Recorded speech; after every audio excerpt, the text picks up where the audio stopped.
this is Thomas Riddle, and welcome to another episode of the Imagineering Education Podcast. You know, when I was a kid, I loved drawing, especially Disney characters. Well, that and spaceships, mainly Star Wars spaceships, of course, and horses. Loved to draw horses. But as I grew older, I found myself drawing less and less until I pretty much stopped drawing or doodling at all. Well, why? Well, I think it was because as children become teenagers, then adults, most of us tend to lose our creative confidence, and I believe that's what began to happen to me. We begin to judge ourselves against others at the same time others begin to judge us as well. Does anyone remember middle school?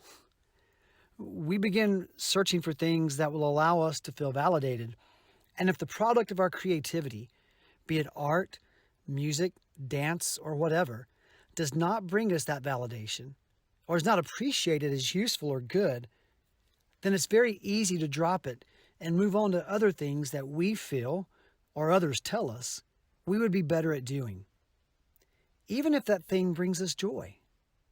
In essence, we're told outright, or feel, that we should stop playing and grow up. But play and maturity do not have to be mutually exclusive. Award-winning Disney producer Don Hahn has said that play is the welcome cousin of creativity. And creativity is a commodity of rapidly increasing value. Isn't it interesting that in this age of lean startups and skyrocketing entrepreneurial opportunities, more and more business leaders are looking for workers with creative mindsets? Meanwhile, our schools in America are becoming increasingly standardized, with little room for promoting an atmosphere in which creativity is encouraged and honored. Just look at the nationwide reduction of funding for the arts as a starting point. For several years now, schools across the nation have professed to promote the 4 C's of 21st century education. They are collaboration, communication, critical thinking, and creativity. Did you catch that last one? Yeah, creativity. I therefore ask, how are we encouraging creativity in our classrooms? How are we making time for allowing students to explore things that interest them, to experiment, to take risks, make mistakes, learn from those mistakes, and in the process, grow their creative confidence? How are we empowering teachers to promote such things? If creativity is a valued skill, it is and always has been, by the way, then it's time we tap into those opportunities that promote it at school, at home, in the workplace, and in our own lives. Recently, I was working on some materials for an upcoming workshop related to Disney's Imagineering in a Box course, when I came across an image of my old friend Mickey Mouse looking up at me from the computer screen. He was wearing that silly and wonderfully oversized Sorcerer's Apprentice costume.